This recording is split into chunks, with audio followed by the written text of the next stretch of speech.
Tu veux faire le bien ou non?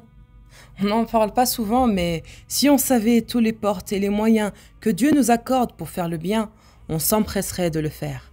Avant tout, voici la parole d'Allah Azzawajal. Tout ce que vous faites comme bien, Allah le sait parfaitement. Celui qui fait dans le bien, le poids d'un grain de poussière le verra. Celui qui fait du bien, c'est à son propre avantage. Premier moyen.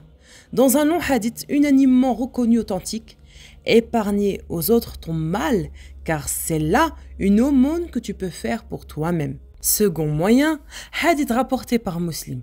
Chaque matin, vous avez à payer une aumône pour chacun de vos organes. Chaque fois que vous dites Subhanallah, gloire et pureté à Dieu, c'est une aumône. Chaque fois que vous dites Alhamdulillah, la louange est à Dieu, c'est une aumône. Chaque fois que vous dites La ilaha illallah, il n'y a de Dieu que Dieu, c'est une aumône. Chaque fois que vous dites Allahu Akbar, Dieu est grand, c'est une aumône. La proception du mal est une aumône. Mais il suffit de faire à la place de tout cela 2 unités de prière en cours de matinée. Alors, conclusion, éviter le mal aux autres. Chaque matinée, faire 2 unités de prière, la prière de Duha. Troisième moyen, selon Abu Dar, le prophète sallallahu alayhi wa sallam a dit « On m'a présenté les œuvres de ma communauté aussi bien les bonnes que les mauvaises.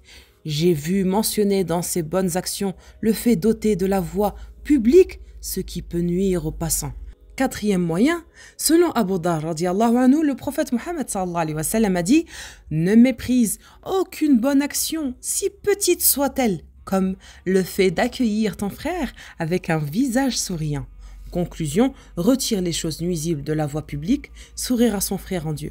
Cinquième moyen, selon Abu Hurayra radiallahu anhu, le prophète sallallahu alayhi wa sallam a dit « Celui qui va à la mosquée le matin et le soir, Dieu lui prépare dans le paradis un endroit confortable pour chacun de ses allées. » Sixième moyen, selon Abu Hurayra radiallahu anhu, le messager de Dieu sallallahu alayhi wa sallam a dit « Ô femmes de l'islam, que l'une de vous ne méprise pas le cadeau qu'elle fait à sa voisine, si petite soit-il, ne serait-ce que le sabot d'un agneau. » Septième moyen, selon Abu Hurayra radiallahu anhu, le prophète sallallahu alayhi wa sallam a dit « La foi comporte un peu plus de 70 ou de 60 branches.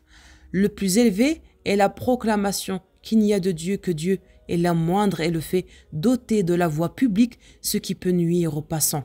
La pudeur est l'une des branches de la foi unanimement reconnue et authentique. » Huitième moyen, selon Abu Hurayra radiallahu anhu, le messager d'Allah sallallahu alayhi wa sallam a dit « Cependant, qu'un homme poursuit son chemin, voilà qui ressentit une grande soif, il trouva alors un puits, il descendit et y but.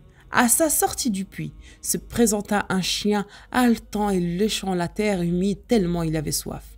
L'homme se dit « Ce chien souffre de la soif autant que j'en ai souffert moi-même. » Il redescendit dans le puits, remplit d'eau sa chaussure, l'atteint avec ses dents et remonta.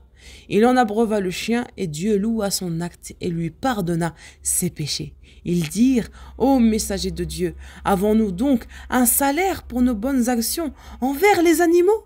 Il dit « Pour toute créature vivante, il y a un salaire à qui lui fait du bien. » Conclusion, effectuer ses prières à l'heure, ne pas hésiter à faire des cadeaux aussi petits soient-ils, rechercher à acquérir les branches de la foi, bien s'occuper des animaux et encore d'autres moyens, Inch'Allah. On en parlera prochainement. Et voilà mes très chers frères et sœurs, nous sommes arrivés à la fin de la vidéo. Salam alaikum wa rahmatullahi wa barakatuh.